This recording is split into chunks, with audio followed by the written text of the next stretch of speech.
Good morning, Chandra Wickramasinghe. George Howard Good from Raleigh. morning. How are you? I'm fine, thanks. And it's great talking to you on this post-Christmas time, 2021. And a dreadful year it has been to most of us. Indeed. Trapped in our houses and in our offices and so on. But I think the future of the world depends on accepting our cosmic connection. There's no other way that humanity can survive in the long term. I think we've got to accept that we are intimately connected with the cosmos, and these viruses and so on are just an indication of that connection.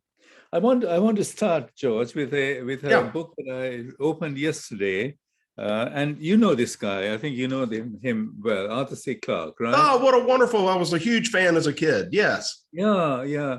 And I knew him really quite well personally. I met him first. You won't believe it, on an airplane. Yeah. In 1962, way back in 1962, when the planes were little sort of bumpy little things that were gave you a tummy ache and sickness all along for hours and hours. So I sat next to him. I happened to sit next to him on this aircraft, and we were traveling from London to Colombo. Colombo was my birthplace and so on. But Arthur C. Clarke had his second home in Sri Lanka. For many years he was there. So he was going back to his second home, and I was going back to my parents to visit and so on. So we struck up a conversation and talked a lot about space travel and life in space and so on.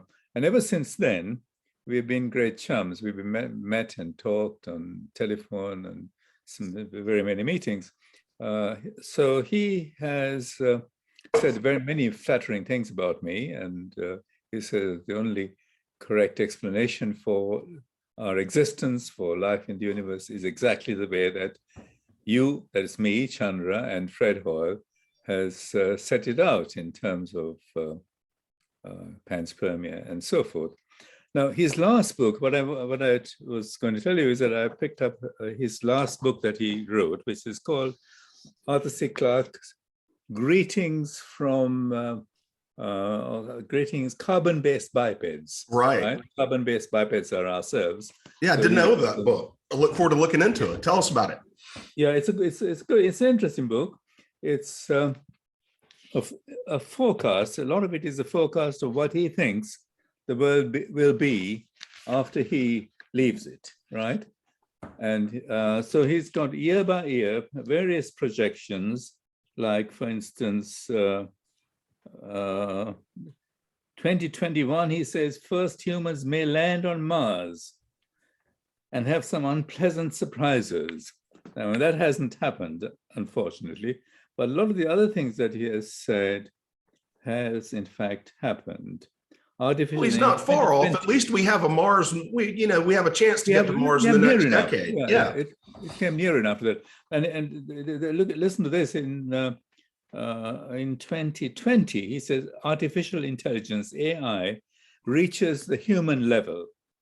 In fact, it's reached a superhuman level, I think. Right. At the moment. So this is his 2020 projection. AI reaches the human level. From now onwards, there are two intelligent species on the planet, namely ourselves and AI.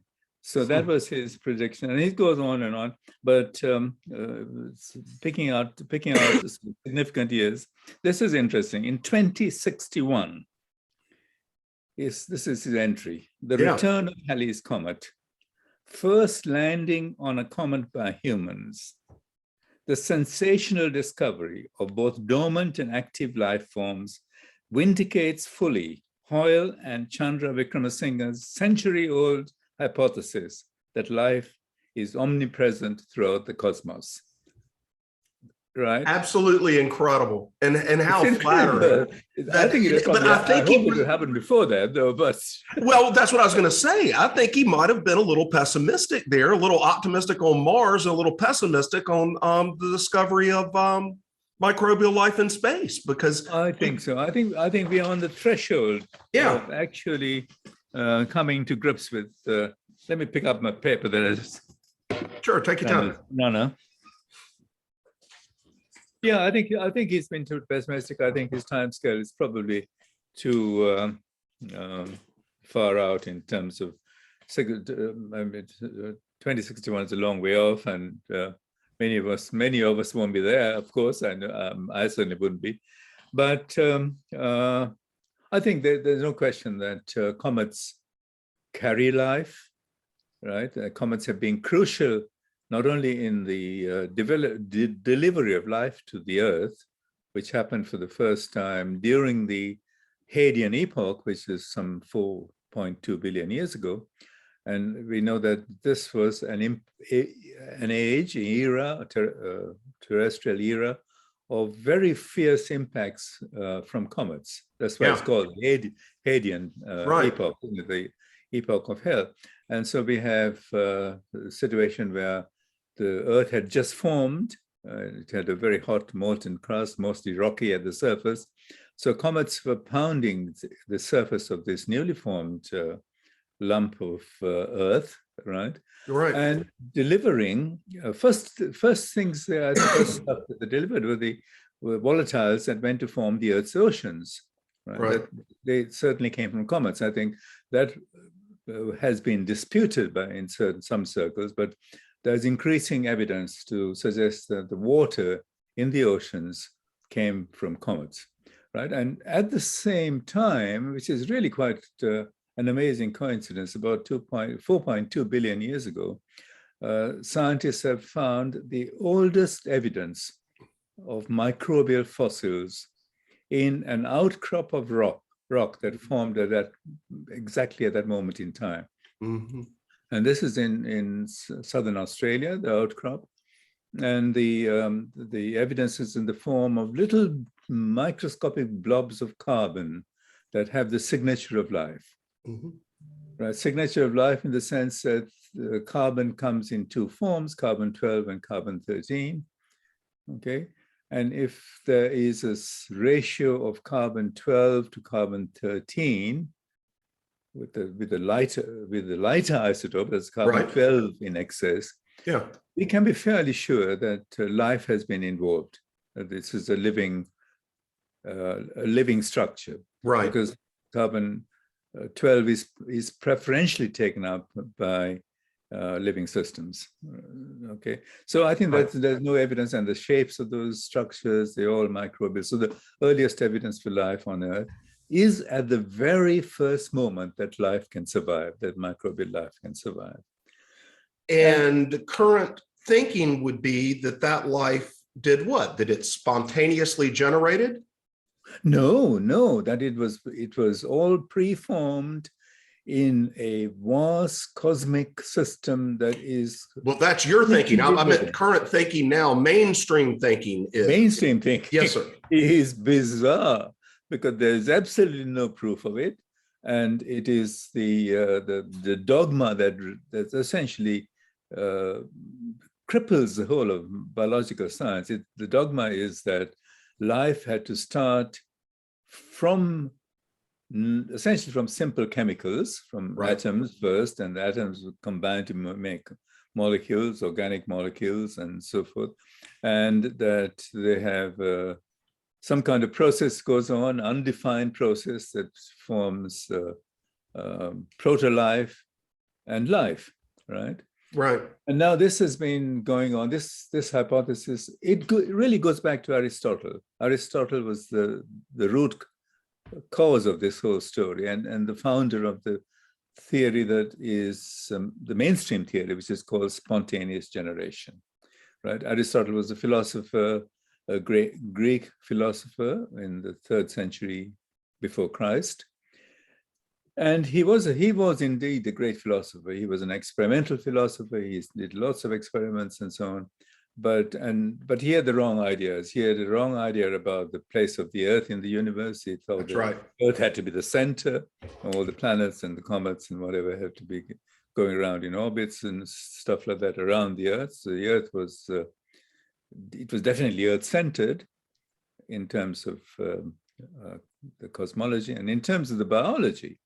He also laid the foundation for what we regard now as modern ideas of spontaneous generation. He said that life must emerge spontaneously from non-living matter whenever the conditions became appropriate. And Chandra, that would seem to me to be almost the definition of a received wisdom.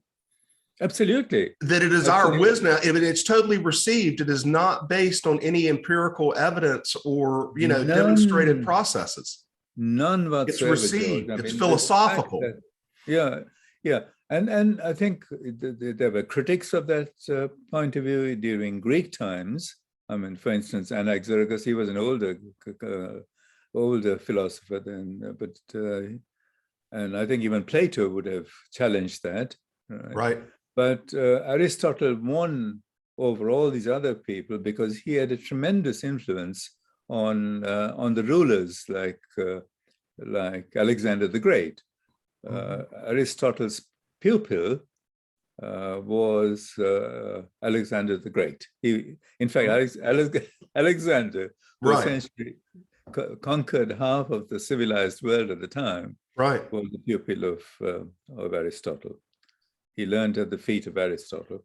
So he was very influential in that extent, to that extent, and his influence continued right through the early Greek times and into the Roman Empire. And what really made the difference was that when St. Augustine and the Christian bishops in the 3rd, 4th century AD looked at Aristotle, they thought that they had to adopt Aristotelian philosophy. So they adopted Aristotle's philosophy, not only in relation to life, right, that life has to be a spontaneous affair, generation of life, but also that the earth had to be the center of the universe. So both those things became, through the influence of Roman Catholicism, the Roman Catholic Church, it became pivotal in the societies that were essentially Judeo-Christian tradition, followed Judeo-Christian tradition. So that continued. The earth-centered life and earth-centered biology continued all the way through to the Copernican revolution. And we, of course, know that was a very traumatic event. So we managed to break the spell in the 15th century about an earth-centric universe. Yeah. We broke the spell, and it was tough, and Copernicus suffered for it, and subsequent astronomers suffered. Kepler, I guess, who was burned? Tycho Brahe was burned at the stake. No, Bruno was burned. Bruno. And of course, Galileo was imprisoned.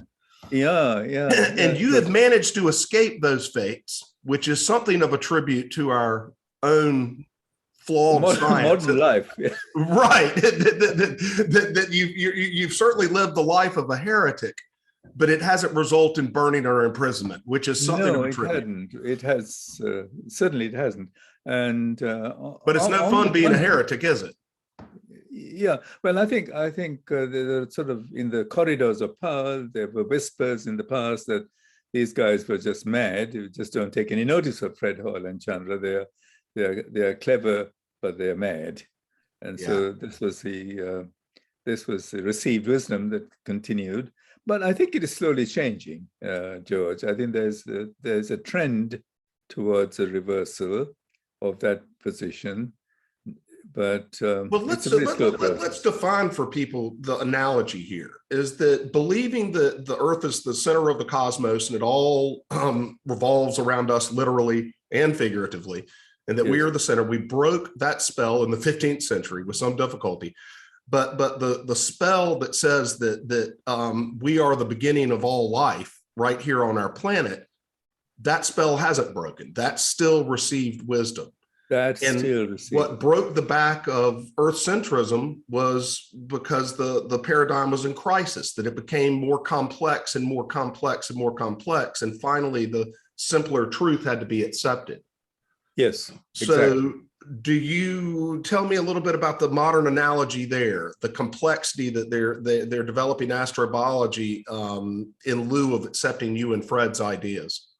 Well, I think astrobiology, in fact, started, and the so-called experts currently who are championing astrobiology don't accept this, but the marriage of biology and astronomy was something that we forged really quite bravely in the 1980s. We wrote papers and articles and chapters of books saying that it's high time that biology and astronomy were regarded as being sisters, and they have to come together, brothers and sisters or whatever. So that's been around for a bit, but I think this astrobiology didn't take off till about 2010, right? They began to develop centers of astrobiology, mostly in the States. A lot of NASA astrobiology and so on started then. But they still kept searching for evidence of the building blocks of life. So they were still stuck on the Aristotelian idea of requiring spontaneous generation of life, but they were willing to concede that the organic molecules that were needed for life could be supplied in vast quantities in space. The ingredients of life that we read so often about in astrobiology. Always the ingredients, never the cake. Never the cake, no. Ingredients of life supplied from space. And I should tell you also, George, that when the very first people who proposed the presence of vast quantities of organic molecules in space, life-giving molecules in space, was myself and Fred Hoyle in the mid-1970s. In 1974, we published a paper in the journal Nature saying that there is growing evidence for organic polymers being the main constituent of cosmic dust, right? We had spectroscopic evidence. And then in 1982, we made a prediction. We were sort of moving towards biology, towards bacteria in space. And we said that if there were bacteria in space, then there had better be a certain signature, what's called a spectroscopic signature in the. I'm actually looking up one of that spectra now. I'm listening. Okay. Yeah. And so we said that we astronomers have to look at the most distant source of infrared light in the galaxy, see how it passes through the dust clouds of space, and determine whether there is a signature of bacterial dust. Right. We had predicted a certain signature, right? There was a signature that we predicted, published ahead of the observations. And when the observations were made, the astronomical observations sat almost 100% perfectly on the predicted curve. And I'm going to show that right now, Chandra. Let's see whether I can pull that off. If you have it there, it'd be great. Yeah. There you go. Can you see that? That's right. Exactly that. So what happened was that we had the curve was a prediction. The curve was the laboratory simulation of bacterial dust in the galaxy. Right.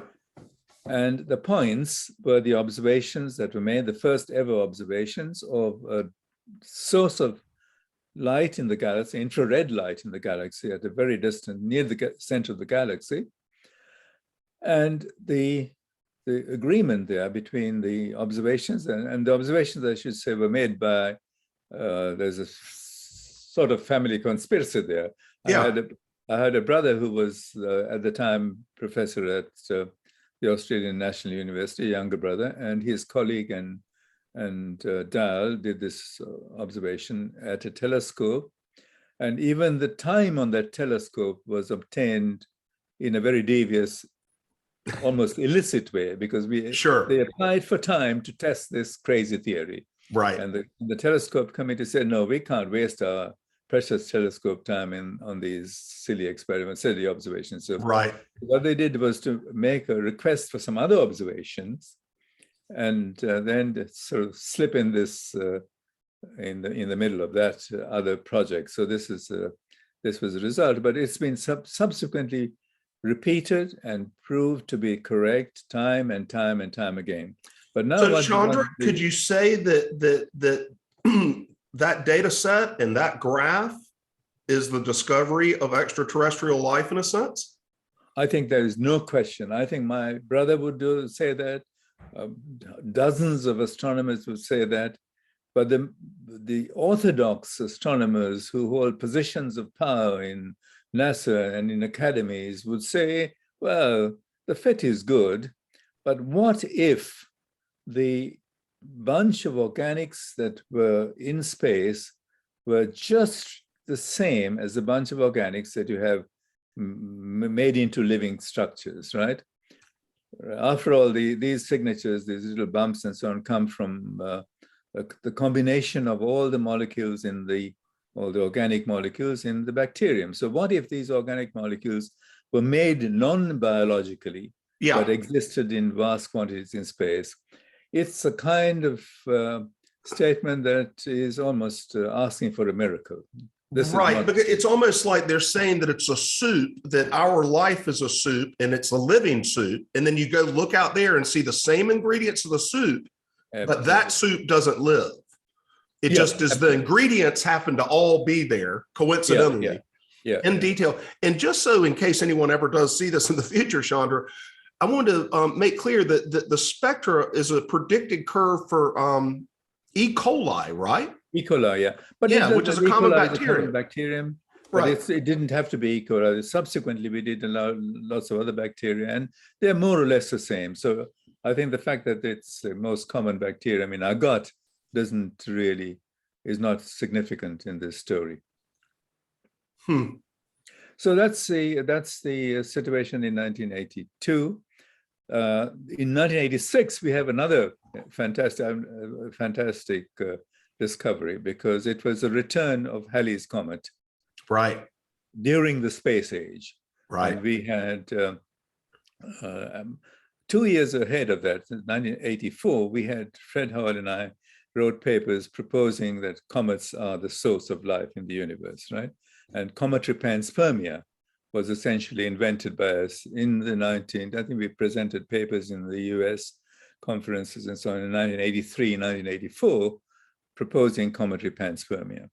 So 1986 came along, and it was in the space age. The famous comet Halley made its return, and it was accessible by spacecraft and telescopes and so on. Now, ahead of the encounter, there was a European Space Agency spaceship called Space Project and spaceship called, Stardust, not Stardust. Rosetta was the recent mission. I think it was called Giotto. I think it was an Italian astronomer's name. Yeah, that's right. Yeah. So it was a Giotto mission, and Giotto mission had cameras that it was a craft that flew by the comet, right, and was intended to take pictures of the comet. So everyone was expecting to photograph a bright snowfield, because that was what comets were supposed to be. Comets were just dirty snowballs, right? That's a Whipple model of the comet. That's right. And by 1984, we had proposed an organic model of the comet, a living comet, right? And this is I'll show you the book that's the book that we wrote, Living Comets, right? Right. Can you see that? So, which I have not read. I've read about, I don't know, 5 or 6 your books, but I've got to send you a list. I'll send you a list and update you on that. Yeah. Anyway, so this was our prediction was that the comet would look, when this photograph would be like a lump of coal. Right? Sure. We published a scientific paper on that, and a day before, we also published a letter in the London Times saying that, watch it, when the spacecraft comes close to, you're not going to see anything. You're going to see a lump of coal, right? Yeah. So these guys, who are the European astronomers, they're very stubborn and obstinate. They believed in their ice balls.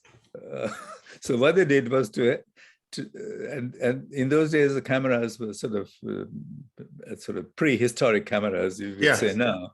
You had apertures that you had to open and shut depending on the lighting conditions. So if you go to a May ball or something and want to photograph in the dark, you open the aperture fully, right? And if you're going to photograph a ski resort, a field of snow, you shut the aperture so as not to get too much light. So they expected this snowball comet, and they essentially had made the apertures of the camera at almost nothing, right? They closed. And so the camera, so we watched it on television, and I really still remember. So the commentator said, "Oh, we must have missed the comet. It doesn't appear at all on our photographs. Nothing is seen. Maybe it's gone the wrong way," and so on. And so what happened was that they had shut their apertures so small that they had to do a lot of image processing before they got the final image. And then months later, they were saying, "What, this is not going to be an icy comet. There's more dirt than ice in the comet." And so that was the way it was going. So we had a comet that was then blacker than pitch. Yeah. This was what the outcome was. So, I had never heard that story, though. Yeah. So their preconceived notions, which ran contrary to y'all's predictions, made them misfit the aperture.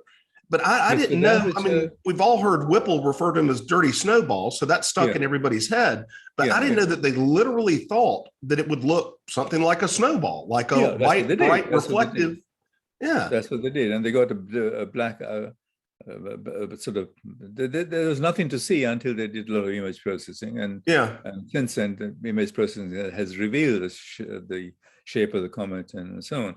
So this was the G-OTA mission. But wait and listen to the second part of the story. Yeah, because my brother Dal and his colleague were active in Australia with their telescope, and they trained their telescope onto the tail of Comet Halley, right? Looking for the infrared emission from the dust that was in the tail. And they got the same pattern of light as in the interstellar dust, matching a bacterium to an amazing degree of precision. So this also raised a lot of problems for us. That said that this cannot be the case. And then eventually they said that maybe there are lots of organic molecules in the comet that just match up, aggregate and match up and so on. So when you're in the middle of this story, right, like me, I find it almost ludicrous to accommodate these so-called orthodox views that are held by very distinguished people, or distinguished in the sense that they have presidents of academies and so on. And they think this is the orthodox view, right? But the orthodox view is controlled by, as I told you earlier, by the ancient Aristotelian philosophy. And it is very, very hard to shift it. To shift the Aristotelian ideas for the planetary system, the Earth being not at the center of the system, I think took, as we said, there were many casualties. Brunner was burned, Galileo was imprisoned and so on. But it took from Galileo all the way to Newton. Right. It took about 150 years to overturn, because each time there was a problem, there was an epicycle invented, right? There was some kind of recovery, or so-called recovery. Right. And the stronger the evidence for the Earth-centered, for the non-Earth center, the stronger the protests and so on. So that's what we are facing now in the case of cosmic biology. There's absolutely no doubt in my mind that we are on the right. We were, from Fred and Hoyle and I, were on the right track from the 1970s onwards. But recognition has been slow, but it's coming. I think people are publishing our stuff. Well, they're publishing your stuff, but they're not giving you credit, is what I see a lot of. But before, and I want to return to that kind of sociological aspect, because that's one of the things I find most fascinating about the whole story. But just again, back in case anyone ever is watching this that isn't familiar with your work and the data behind your ideas, they would be astounded to just hear that you believe comets are living, and they'd immediately say, you know, what a crazy man. Things can't live in space, in the vacuum of space, and the high radiation of space, and the brutal conditions of space, and the dramatic temperature changes, et cetera, and so forth. Why do you believe, and how does life exist on a dirty snowball in the harsh conditions of space? What is the technical nature of the placement of that life? Where does it reside? Well, it resides in the central regions of a frozen, icy object like a comet, because for a reason that is not obvious at first sight, right? It is because these accumulations of icy materials also include radioactive nuclides, radioactive heat sources. And those radioactive heat sources, some of them have very long half-lives that could be 5 billion years or so, right? So there are liquid domains inside of these icy objects, right? Dirty icy objects, organic icy objects. And these remain liquid and suitable homes for biology for billions of years. That's what happens. And when a comet comes near to the sun, approaches perihelion, the surfaces got warmed, and the activity, that biological activity just underneath in sort of liquid pools, say tens of meters beneath the crust, right, become very active. A lot of gases are produced, and then it explodes. And this is why comet Hale-Bopp in 1995 or thereabouts was very important, because it exploded pre-perihelion, before it came to perihelion, beyond the orbit of Jupiter. Exploded, huge quantities of dust were produced, right? And recently, this is a comet that I wanted to talk about, a comet called, you probably heard this, BB is what I call let's call it BB. I don't know, it's a BB. unpronounceable name. Bernadette-Bernstein. Yeah, okay, well, it's not unpronounceable, but hard to remember. Bernadette-Bernstein, okay. The comet BB was accidentally discovered months ago in a course of study that was looking for dark matter, right? It was a dark matter project, and they found this comet almost close to the orbit of Neptune. Just this year, right? Just this year. That's right. No, it was discovered a couple of years earlier, but this year, in September, 21st of September, it exploded. Just like Hale-Bopp did, it produced huge outflow of gas and dust. And this is what really sort of triggered my interest or revival of interest in the exploding comet idea. The comets are really breweries for bacteria. And it is really, this is another clear indication that we are on the right track, that comets are the repositories of organic matter, not just organic matter, but biological matter. Okay, but when the comet disintegrates and outgasses or otherwise expels its interior material, do you believe that some of the life persists in that material? Yes, I do. I think I do. I think life is incredibly robust. It can withstand all sorts of conditions. I mean, we know on the Earth, I mean, at the time that Panspermia was revived in the 1910, 1920s, so the criticism was that it is not remotely possible that Panspermia is correct, because bacteria cannot survive in space. Right. Now we know that that is not true. Bacteria can survive in radioactive dumps. It can survive great heat. It can survive. You can plaster bacteria on the outside of a rocket.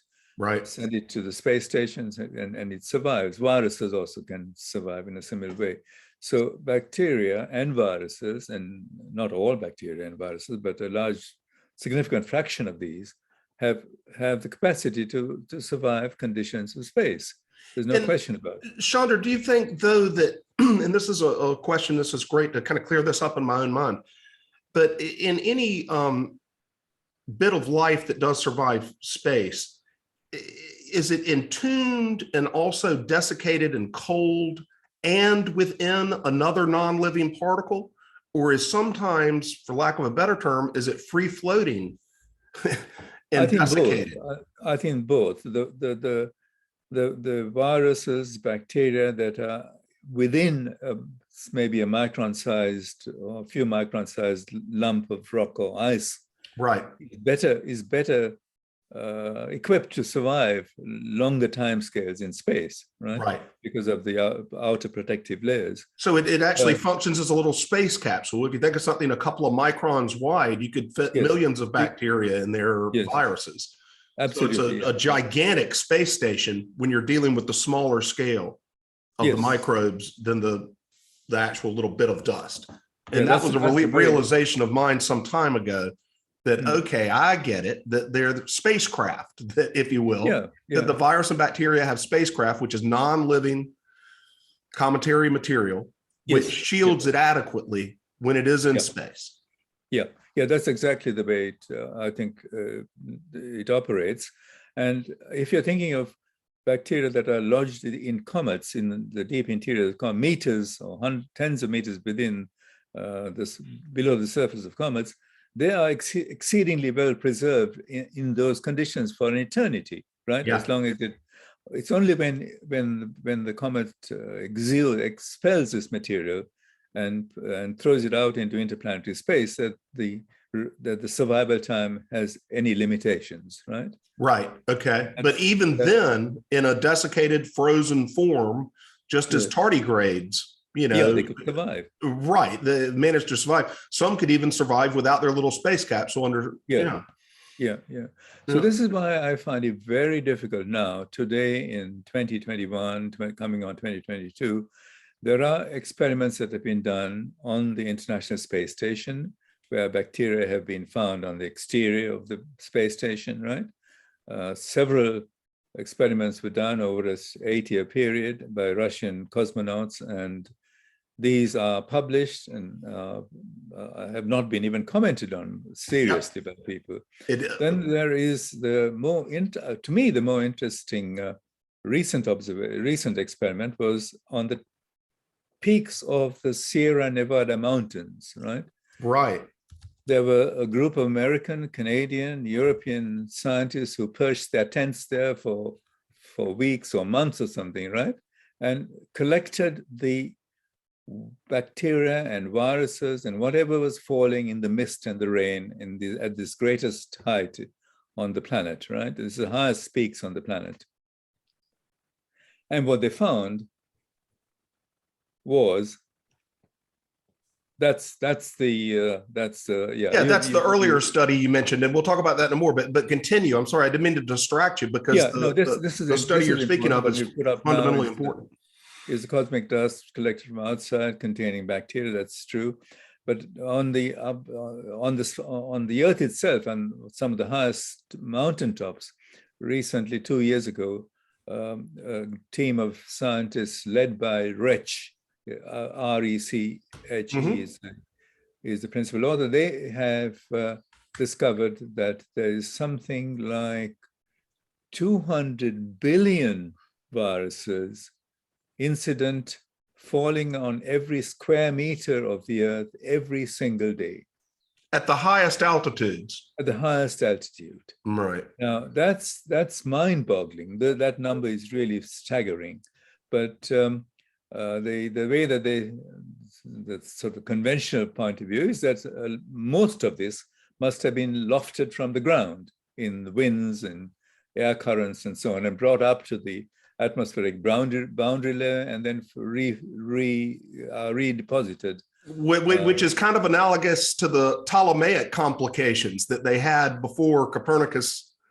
They got to come up with complex explanations for things that are explained more simply. Absolutely. Epicycles. They were epicycles. That's right. It's the epicycles of the spontaneous generation theory. Is now we have to figure out ways to loft our life from the surface of the planet up into the upper reaches of the atmosphere, indeed in space. Yeah. So I think that is really hard. There's 200 2,000 or 200 billion. I'm not sure. It's a I fantastic thought it was amount. 700 million. Is Something the one like that, yeah. Yeah. An incomprehensibly large number of viruses that are collected per square meter Yeah, in areas that we used to consider to be near sterile. absolutely. Right. And to assert that all of that just was somehow blown up from the surface of the earth, from the cities around and so on, is just crazy. But you've got to remember also that about 10 years, 15 years before that, we did an experiment. By we, I mean myself and a group of Indian astronomers and English and British astronomers and physicists and biologists. We sent up a balloon to 41 kilometers using the Indian Space Research Organization facilities, right? ISRO is a very famous organization. It's like NASA in the United States, and but less well equipped than NASA. But they are very well equipped for balloon launches, right? And they did balloon launching for nearly half a century. So they launched a balloon as a sterile balloon with sterile collecting devices, all designed by really quite high level and competent biologists in India. And we collected bacteria and viruses. And our estimate from that collection, our estimate of the number of viruses falling is exactly the same as what Rich and guys found at the tops of the Sierra Nevada mountains. It could be a coincidence, but it's an amazing coincidence if it is. Well, that's right. And you have to come up with very complex explanations to explain the coincidence and just believe that it's coincidence. Let's return a little bit to the space station, because this is no doubt the most underreported scientific discovery of the 21st century. Yes. And that was, this paper here was the very muted announcement with absolutely no follow-up or discussion in scientific press by the Russians, correct? By the Russians, except the principal author, Grebennikova, the first author there, collaborated with us on a paper that we wrote subsequently. That's right. And that's what I wanted to point out. But for the first paper, this is an all Russian team. And these are Russians that had their hands on, they had in their laboratories actual samples from the ISS, from the space station, right? So these are not fringe scientists in Russia, right? These are mainstream establishment Russian space scientists who are studying samples from the outside of the window on the ISS. Believe it or not, it's just like the scum on the outside of the window. And when they returned to Russia, what did they find on the outside? They found bacteriums and DNA, right? Yeah, they found bacteria and DNA. But some of the bacteria resembled closely extremophiles on the Earth, and therefore they have to say that that they came from the Earth. That's right, and that's what I wanted to point out, just so we see the progress here. The paper said we found this life on the outside of the space station. Then it kind of punted. I don't have the exact words, but it said it could have come from the surface of the Earth, right?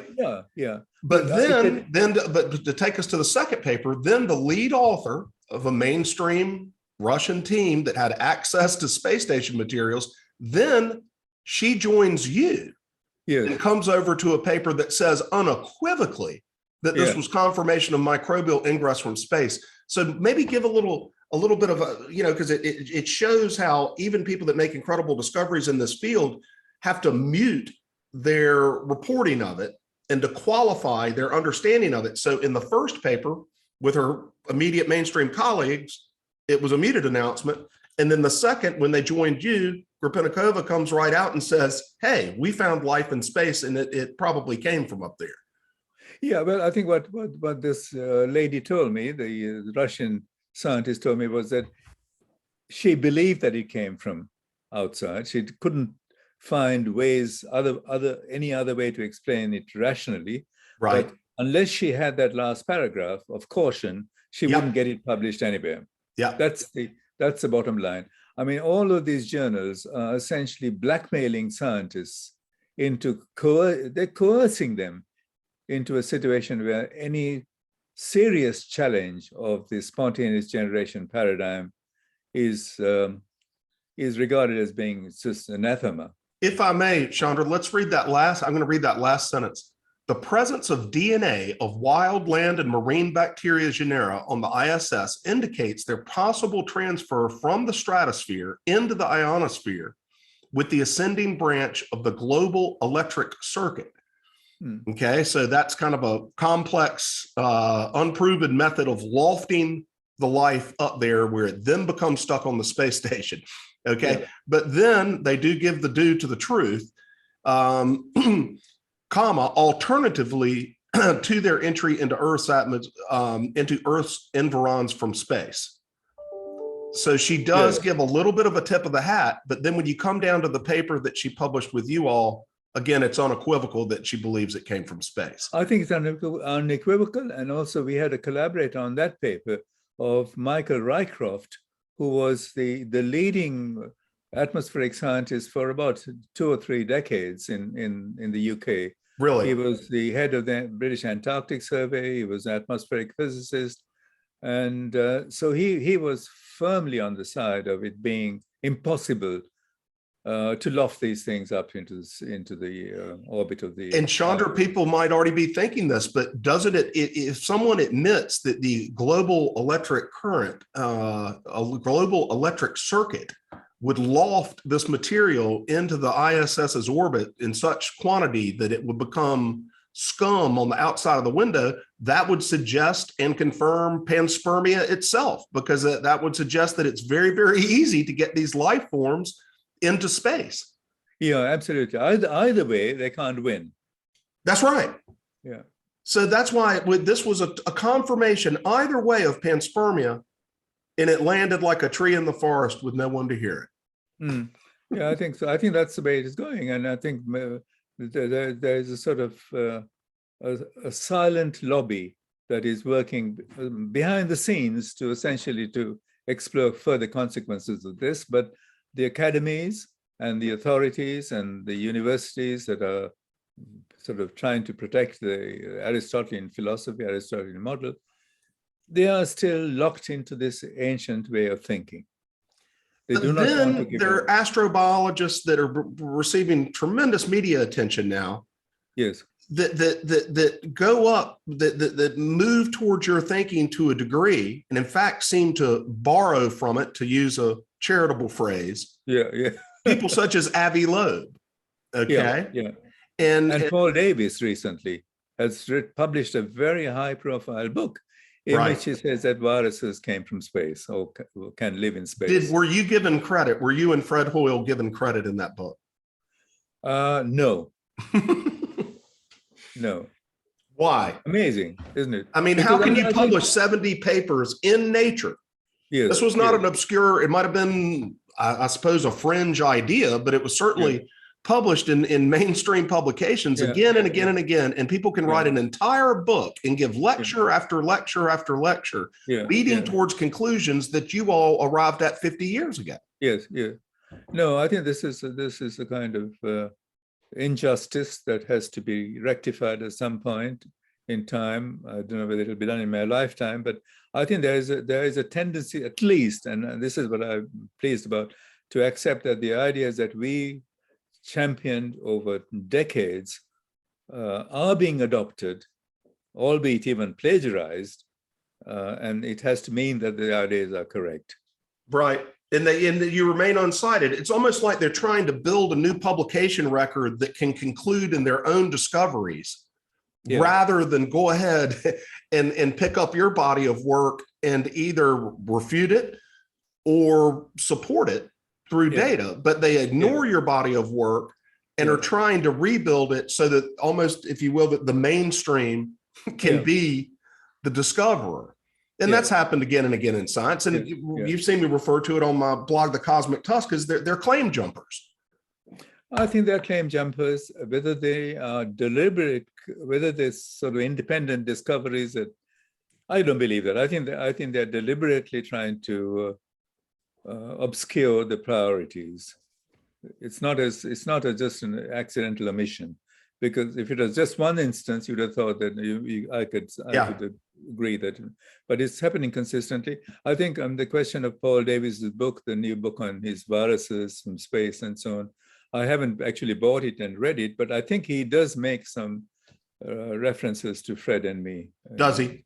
In a Okay. very certainly, Avi Loeb has never made any mention of you or Fred in all of his hundreds and hundreds of hours of talks. Yeah. And that and what disturbs me is kind of people that are interested in radical scientific opinions, and people that listen to the lot of the fringy podcasts and whatnot. They're all head over heels for Avi Loeb, because you have the Harvard scientist that admits there may be extraterrestrial life, and they don't know that he's actually a claim jumper, that he's a poser.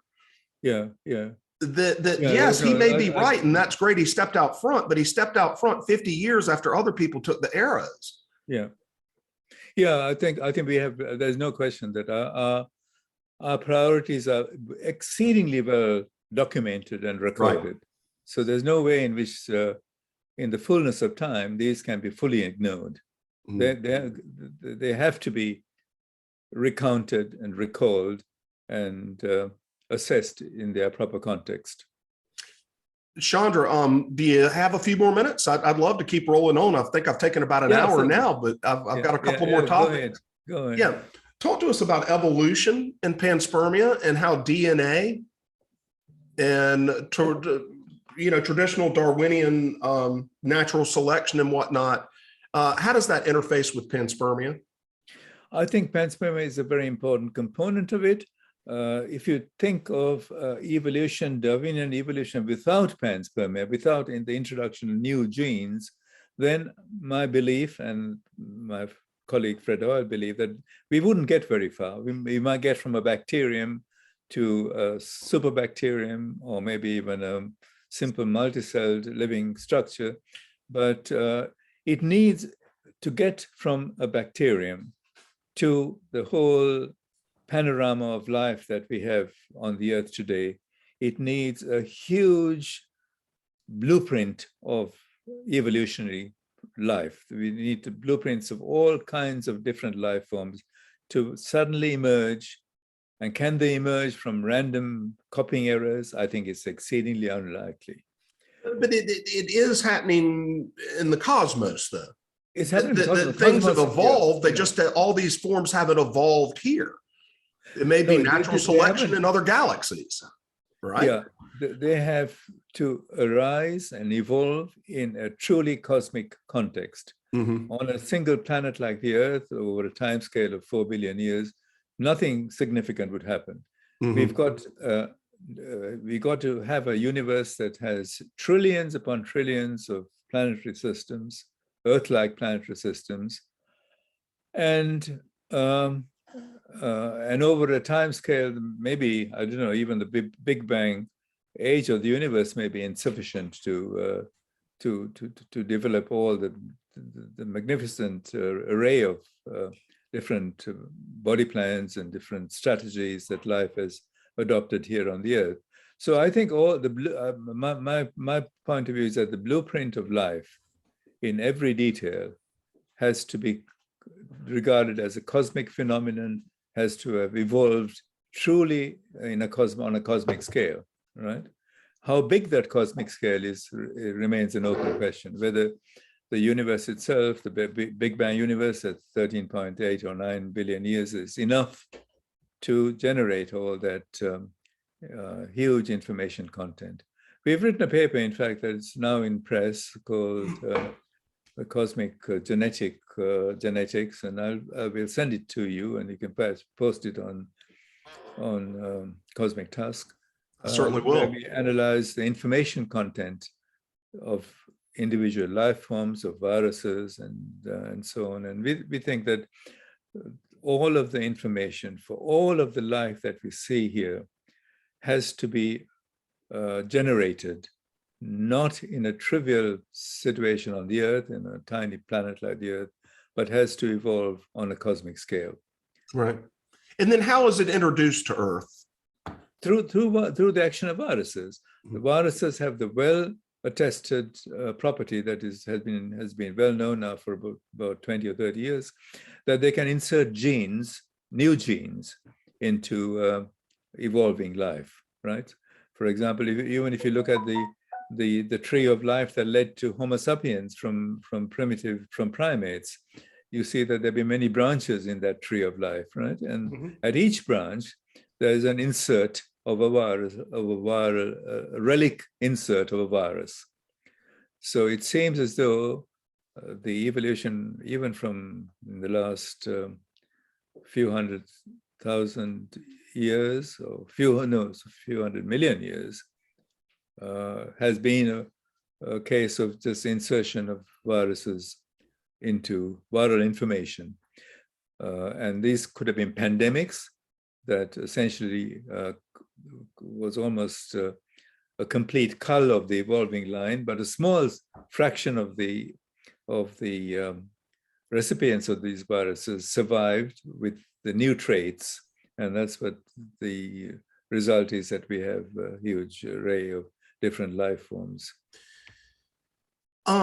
This is just stepping back to kind of some of the basics, but I think it's so important because people do have notions of how things work. And I just heard just the other day on a podcast talking about panspermia. They said, well, all this would burn up in the atmosphere. Oh, that's nonsense. I mean, that is easily disposed. It's easily disproved, isn't it? Yeah. That people, it's a mass thing, right? Go ahead and explain it. I kind of have an intuitive understanding of it, but tell us why does this material not burn up in the atmosphere?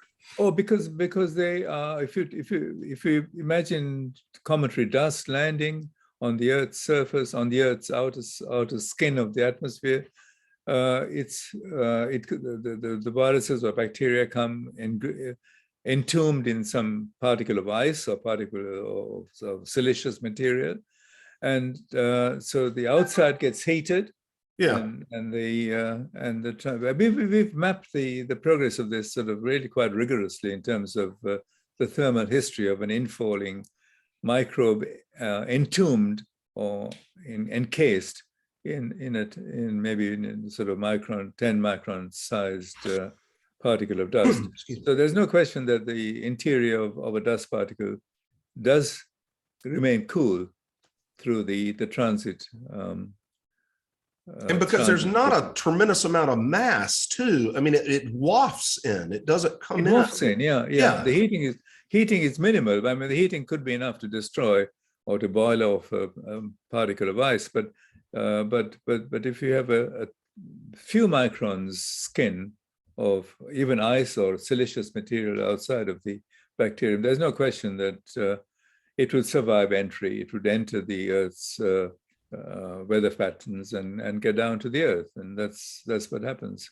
I think there's no serious dispute on that. I think the problem is that we think in terms of meteors just burning in the sky. That's right. Right.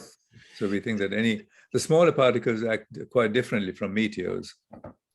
Let's return a little bit to the high atmosphere, balloon studies, because like Milton Wainwright in the UK has also done a lot of work. And has it ever been the case that someone has brought back a sterile sample? No, never. Never. So every single experiment of this type has been contaminated. Would be every single experiment by the edict of the Orthodox authorities, the edict of the church, right? That it has to be contaminated. I mean, Milton Wainwright has produced all kinds of structures that he calls alien entities or something. He doesn't describe them as bacteria. And these are biological entities. He calls them biological entities, but they're not classified in terms of what's known in terrestrial biology. So a lot of biology is probably coming in and not getting linked up with the existing life forms, and that could be for viruses and also for bacteria, right?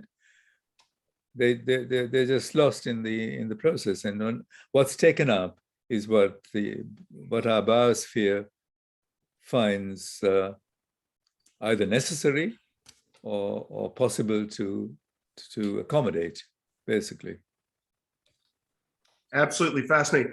I don't think any discussion would be appropriate or complete without discussing Fred Hoyle, Sir Fred Hoyle. a little bit, because your life is so closely connected to this, and he's been passed now for some almost 20 years, right? Yeah, that's right. I mean, when I first knew about Fred Hoyle, I knew him as a science fiction writer.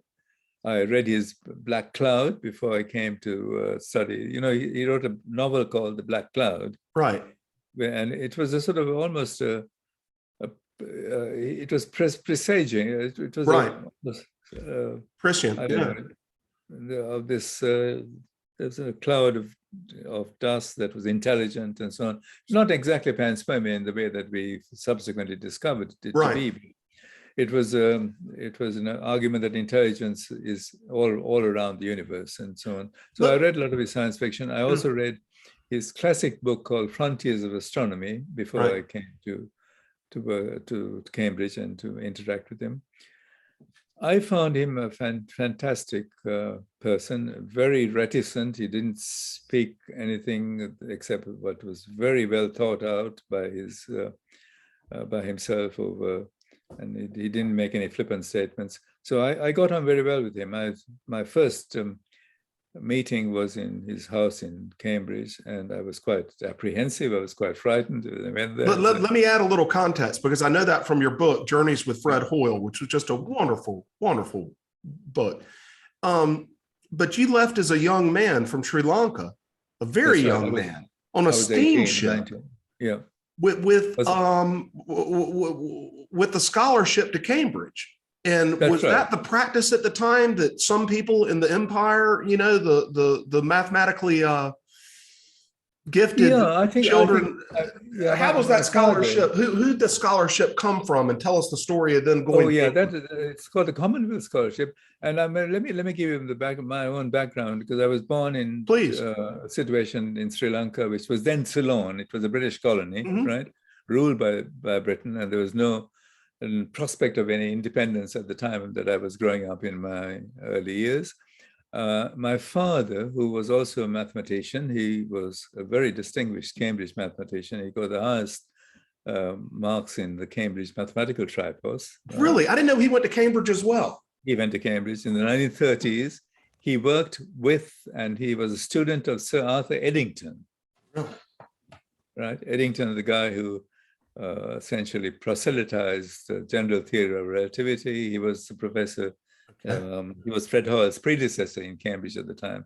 So he went to lectures by Eddington. Eddington has written glowing accounts of my father's brilliance and so on, because he was applying for jobs, right? So, but he ended up, there was no academic jobs back in Ceylon for him at the time. That's what he would really have liked to be, a scientist and teaching mathematics, something, but there was no possibility. So instead, what he did was to take an examination in London called the Indian Civil Service Examination, right? And this was a way of choosing the best, the brightest kids to serve in India as their agents, as their administrators, right? So he came very high up on that examination, and he went to India, not to Ceylon, after his Cambridge days. For about 3 years, he worked as a collector of customs, collecting money from the poor peasants and giving it back to Her Majesty the Queen. Not a lot of high-level mathematics there. He wasn't testing his skills. So he was pretty disappointed, because he thought that he was going to have a life of science and so on. So when I was growing up, and he was doing administrative work and not doing much mathematics, he was a great inspiration for me, because not only did we have lots of books, astronomy, mathematics books at home in my father's library, but I also had long conversations with him about astronomy, right? So this was an important component of my early sort of training in science, and that led me basically into astronomy, and also to Cambridge. So I went to the university there in Ceylon and got a first-class honors degree in mathematics. And because I got such a high mark, the British administration decided that I should be awarded what they called a Commonwealth Scholarship to do research. And so that's where I ended up in Cambridge and never left. I was going to put up a little picture of you and Fred here because you can just see. Let's see here. So you came over, how old were you? I was 19. Okay. And do I remember correctly, you came over on a steamship? Yeah, steamship, yeah. There were I mean, what an incredible. there were no airplanes in those days. And it took 3 weeks to travel from Colombo. And then you were kind of delivered into the hands of Hoyle. He became your major professor, I suppose you'd call it. That's right. Yeah. He took me on with great enthusiasm because he and I had a lot in common. We were both great admirers of Wordsworth, and he had a great love for the Lake District. The English Lake District is a beautiful part of England. You probably you haven't been there, but it was well described in your book. Okay. He'd like to take a walk, didn't he? Yeah, that's right.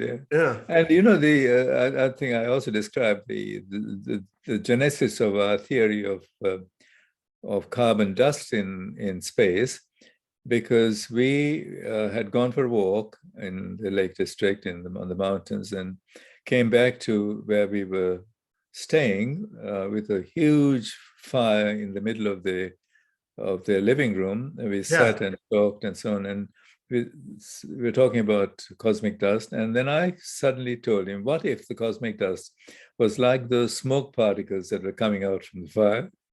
Wow. So that's not fiction. That really happened, and so this is the way we started. But it was a great collaboration, a collaboration that lasted from that time to the end of his life, and I was his longest-running collaborator.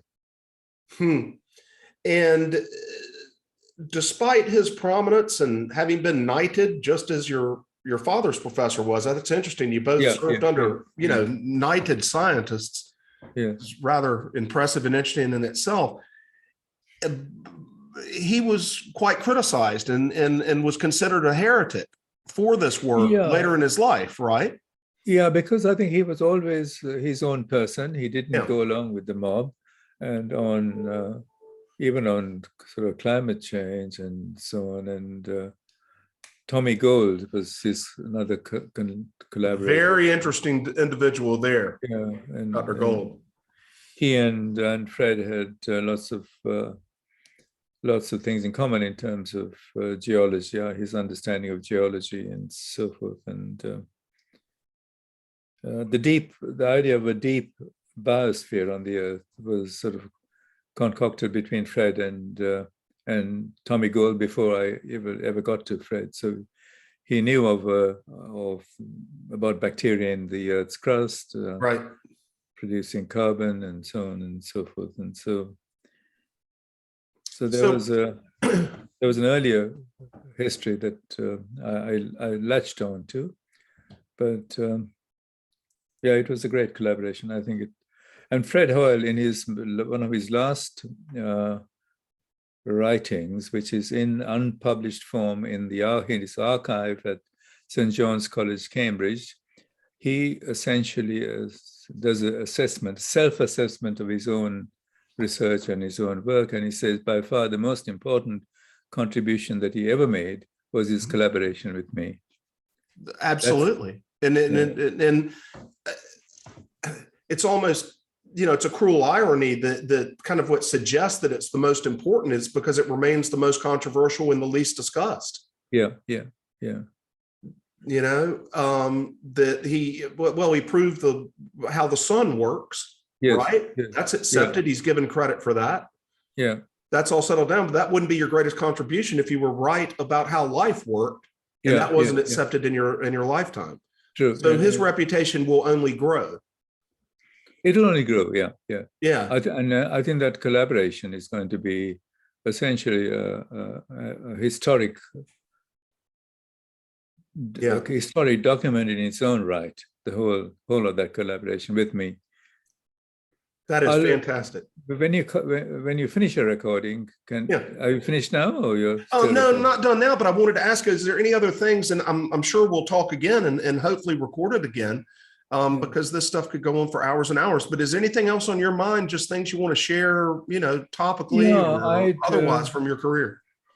Yeah, I would like to have think about it and sort of structure it better, because I'm not very good at sort of talking completely off the cuff, and I tend to be a bit woolly if I do so. But if I think ahead of our conversation of what I'm going to say, then it becomes more structured. Well, we'll do that. And this was a little bit of a test, as I discussed, and it was a little wild and woolly, but I think people will find it fascinating nonetheless. If they can get, past my contributions to it.